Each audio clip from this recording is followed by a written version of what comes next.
Welcome to Techno Education Campus. इस class में हम क्लास 10th के क्वाड्रेटिक इक्वेशन चैप्टर को स्टार्ट करेंगे।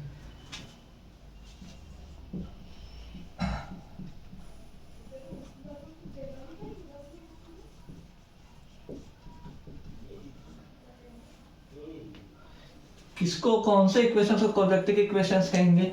हमने पॉलिनोमियल्स चैप्टर पढ़ा है ना, हमने उसके अंदर क्वाड्रेटिक पॉलिनोमियल्स पढ़ा है। क्या पढ़ा उसके अंदर? हमने क्वाड्रेटिक पॉलिनोमियल। कौन सा पॉलिनोमियल को क्वाड्रेटिक पॉलिनोमियल्स कहते हैं? ऐसा पॉलिनोमियल्स को px से डिनोट करते हैं, px, gx, fx, है ना। तो मान लो कोई पॉलिनोमियल है px = x square minus 3x plus 5।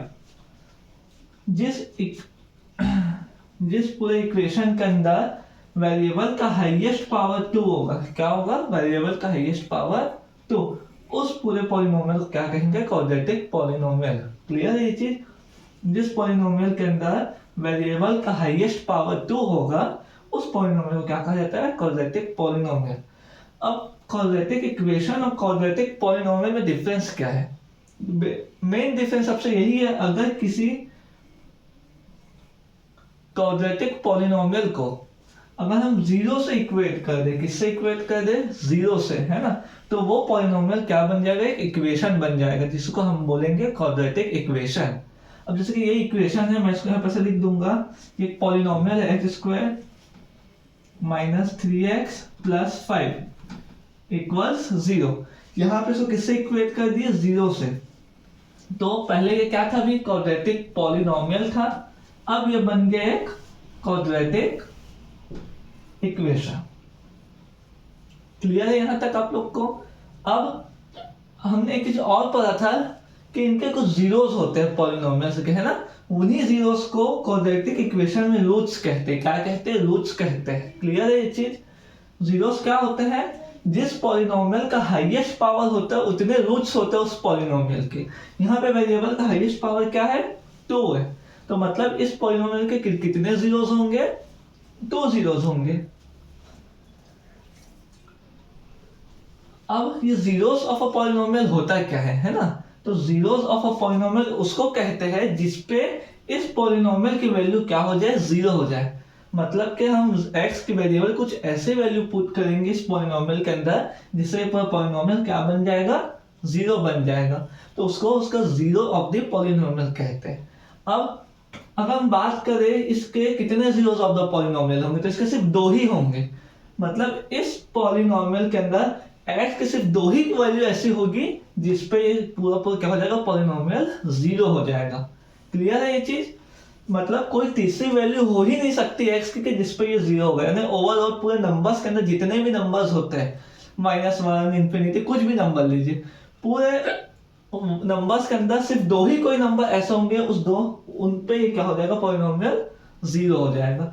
वैसे इसमें भी क्या होता है? क्वाड्रेटिक इक्वेशन में जीरोस ऑफ द इक्वेशन, मतलब इस पॉलिनोमियल पे, इस इक्वेशन पे वेरिएबल की कोई सी ऐसी वैल्यू रख देना जिसपे से ये क्या हो जाए? जीरो हो जाए, उसको क्या कहेंगे? जीरोस ऑफ द इक्वेशन कहेंगे, या उसको रूट्स ऑफ द इक्वेशन कहते हैं। क्या कहते हैं उसको? जीरो और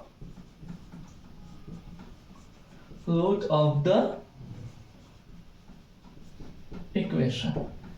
ये सब चीज आपको यहां तक समझ में आया? अब बेसिक चीज, कोई आपसे पूछेगा, बताइए मेरे को कि x स्क्वायर माइनस 5 क्या ये क्वाड्रेटिक इक्वेशन है कि नहीं है?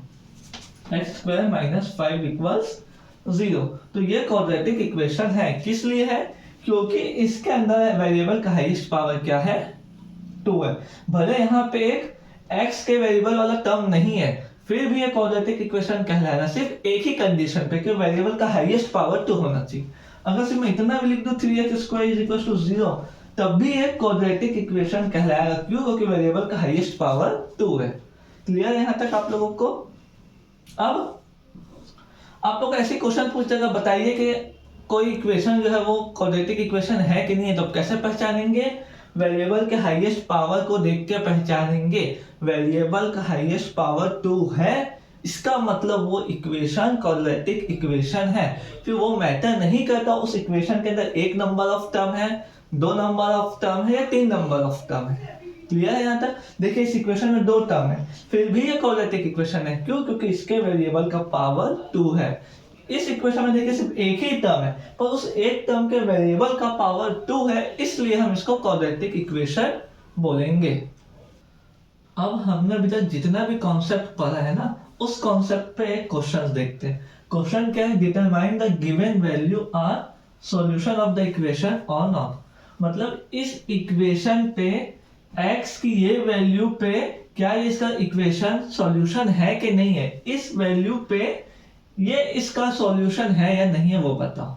तो कभी भी सॉल्यूशन बताने के लिए क्या करते हैं, जो वैल्यू दी है x की उसको हम इक्वेशन में रखेंगे। अगर इस पूरी इक्वेशन की वैल्यू 0 के इक्वल आती है तो वो value solution of the equation है। अगर इसकी वैल्यू 0 नहीं होती है तो ये value solution of the equation नहीं है। तो पहले क्वेश्चन को सॉल्व करते हैं। क्या है? 3x square minus 2x minus 1 equals 0। यहाँ पे x की वैल्यू क्या बोले हैं? 1। अब जहां जहां x हमारा क्या रख देंगे अपन? 1 रख देंगे। तो 3 इंटू 1 का square minus 2 into 1 minus 1 equals 0। 1 का स्क्वायर 1 तो 3 1 जा 3 माइनस 2 1 जा 2 minus 1 equals 0। 3 minus 2 1 1 minus 1 equals 0। तो 0 इक्वल्स 0। मतलब x equals to 1 is the solution of the equation. ठीक है ना? x वैल्यू जो 1 है वो क्या है? ये value solution of the equation है। अगला क्वेश्चन क्या है? X square plus root 2 into x minus 4 equal. यहाँ पे x की 2 वैल्यू के लिए पता करना, एक रूट 2 के लिए और एक माइनस 2 रूट 2 के लिए। पहले इसको रखते थे, where x is equal to root 2। अगर x की वैल्यू रूट 2 रखेंगे तो क्या होगा? सॉल्व देखते हैं। रूट 2 का square plus root 2 into root 2 minus 4 equals 0। एक चीज याद रखिएगा, कभी भी किसी भी रूट का स्क्वायर करते हैं, है ना, किसी भी रूट के नंबर का स्क्वायर करते हैं तो स्क्वायरिंग पे वो रूट हट जाता है, वही नंबर उसका स्क्वायर कहलाता है। रूट 2 का स्क्वायर का मतलब क्या है? इसका मतलब है रूट 2 को 2 बार मल्टीप्लाई करना। जब कभी भी सेम नंबर का रूट 2 बार मल्टीप्लाई होता है तो वो रूट हट जाएगा और वो एक बार लिखाएगा। तो यहाँ रूट 2 का स्क्वायर क्या हो जाएगा? 2। वैसे यहाँ पे फिर रूट 2 2 बार है तो क्या बन जाएगा? 2 minus 4 equals 0। 2 plus 2 4, 4 minus 4 equals 0। तो 0 इक्वल्स 0। मतलब x इक्वल टू रूट 2 पे ये सॉल्यूशन ऑफ द इक्वेशन है। वैसे ही एक वैल्यू क्या दी है? x equals minus 2 root 2। अब अगर मैं x इक्वल्स माइनस 2 रूट 2 रख के सॉल्व करें तो क्या होगा? पुट कर देते इक्वेशन में, इसको यहां लिख लेते हैं अपन। x इक्वल्स ये है, ठीक है। पहले इक्वेशन लिख लेते हैं। X square plus root 2x minus 4 equals 0। अब रख देते हैं माइनस 2 रूट 2 का square plus root 2 into minus 2 root 2 minus 4 equals 0। Clear? अब माइनस 2 रूट 2 का स्क्वायर क्या होगा? मतलब क्या? Minus 2 root 2 into minus 2 root 2 ऐसा हो रहा है। 2 2 जा 4 और माइनस माइनस क्या हो गया? प्लस। तो 4। अब रूट 2 इंटू रूट 2 2, तो 4 2 जा 8। मतलब माइनस 2 रूट 2 की वैल्यू क्या हो गई? 8। क्लियर है यहां तक? उसके बाद प्लस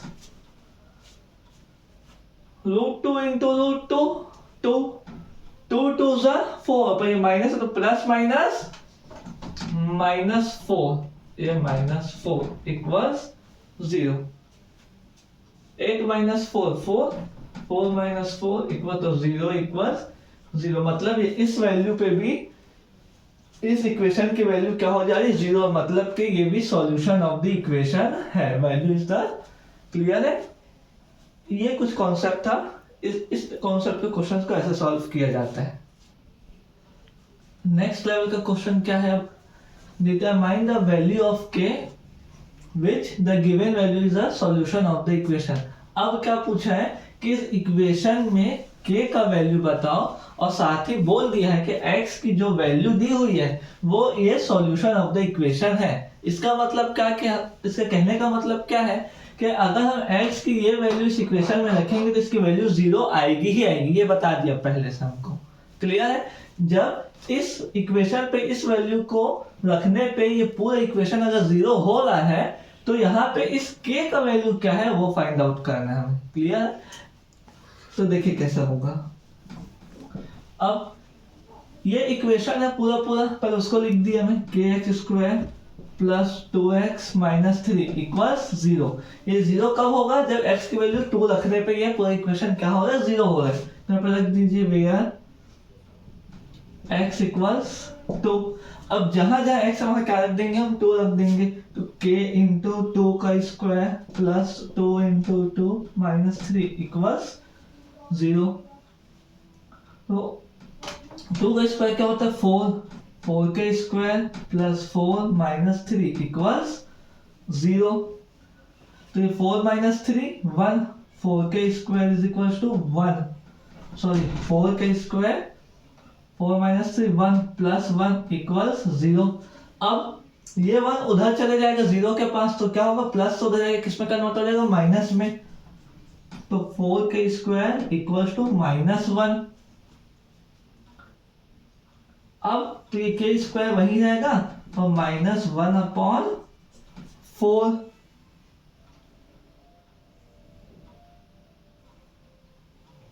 क्लियर है। अच्छा एक चीज और, k पे स्क्वायर नहीं है, स्क्वायर x पे था, तो इसको हम किसी भी तरीके का k पे स्क्वायर नहीं लगाएंगे। तो k पे स्क्वायर नहीं है तो यहाँ पे k का वैल्यू आएगा, k इक्वल्स टू माइनस 1/4। इस तरीके से क्वेश्चन को सॉल्व करेंगे, क्लियर है। अगला क्वेश्चन क्या है उसके बाद, 3x²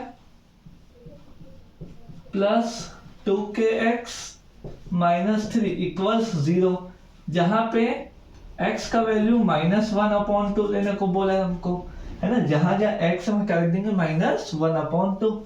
चलिए रखते 3 इंटू -1/2 का square plus 2 into k into -1/2 minus 3 equals 0।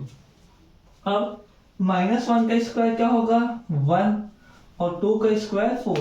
कुछ एक याद रखिएगा, ब्रैकेट के बाहर अगर स्क्वायर लगा है इसका मतलब ब्रैकेट के अंदर सारी चीजों का स्क्वायर होगा। फिर जो है ब्रैकेट के अंदर क्या है 1, तो 1 का स्क्वायर 1, ब्रैकेट के अंदर क्या है 2, तो 2 का स्क्वायर 4 प्लस 2 इंटू 2 1 जा 2, और ये प्लस माइनस क्या हो जाएगा, ये माइनस होगा, क्लियर है। सब मल्टीप्लाई में सब तो मल्टीप्लाई हो जाएगा, तो प्लस माइनस माइनस, तो -2k/2 माइनस 3 इक्वल्स 0। अब देखिए इन दोनों में ऊपर नीचे 2 सेम है तो कैंसिल हो जाएगा। ये तभी कैंसिल होगा जब इन दो के बीच में क्या है मल्टीप्लाई। आप यहाँ का 2 और यहाँ का 2 कभी कैंसिल नहीं कर सकते, क्यों, क्योंकि बीच में माइनस या प्लस का साइन है, क्लियर है। आप ऊपर नीचे सेम जगह पे कैंसिल आउट कर सकते हैं। तो बस बचा क्या 3/4 माइनस k माइनस 3 इक्वल्स 0। अब वो k का वैल्यू चाहिए, k को उधर धकेल कर लेता हूं, तो यहाँ क्या बचेगा 3/4 माइनस 3 इक्वल्स k। अब 4 क्या आ जाएगा फ्रैक्शन में, तो एलसीएम डिनोमिनेटर से डिवाइड होगा और वो न्यूमरेटर से क्या होगा मल्टीप्लाई होगा। इस तरीके से एलसीएम लेके प्लस करते हैं, तो 4 डिवाइडेड बाय 4 1 इंटू 3। अब इसके नीचे कुछ नहीं है, मतलब क्या है 1 है, तो 1 को जब 4 से डिवाइड करेंगे तो 4 और 4 3 जा 12। अब 12 में 3 में से 12 गया तो 9, पर साइन किसके लगेगा बड़ा का लगेगा। बड़ा कौन है 12 है, 12 के सामने क्या है माइनस है, तो ये बनेगा -9/4 इक्वल्स के, क्लियर है। तो ये आपकी आ गई के की नेक्स्ट वैल्यू। क्लियर है ये चीज आपको? अभी तक हमने सॉल्यूशन ऑफ इक्वेशन, कोई एक वैल्यू है उस वैल्यू को सॉल्यूशन ऑफ इक्वेशन कहते हैं कि नहीं ये पढ़ा है ना। अगर कहते हैं तो कैसे पता चलेगा वो कहते हैं? हम क्या करेंगे, उस वैल्यू को इस इक्वेशन में पुट कर देंगे और इस इक्वेशन को पे उस वैल्यू को इस इक्वेशन में पुट करने के बाद अगर उस इक्वेशन की वैल्यू 0 आती है मतलब वो वैल्यू सॉल्यूशन ऑफ इक्वेशन है। उसके बाद हमने क्या देखा, अगर कोई इक्वेशन में किसी वैल्यू को x की कोई वैल्यू को बोल दिया गया पहले से कि ये वैल्यू इसका सॉल्यूशन ऑफ द इक्वेशन है, पहले से बता दिए हमको, अगर ये वैल्यू इस सॉल्यूशन ऑफ द इक्वेशन कहलाती है तो उसमें जो अननोन है, जो एक अननोन वेरिएबल था के, उसकी वैल्यू क्या है वो बताओ। तो हमने वो फाइंड आउट करना सीखा। इसके पहले मैंने आपको एक चीज बताया था, कोई भी क्वाड्रेटिक इक्वेशन हो, मान लीजिए 2x² minus 5x plus 6 equals 0।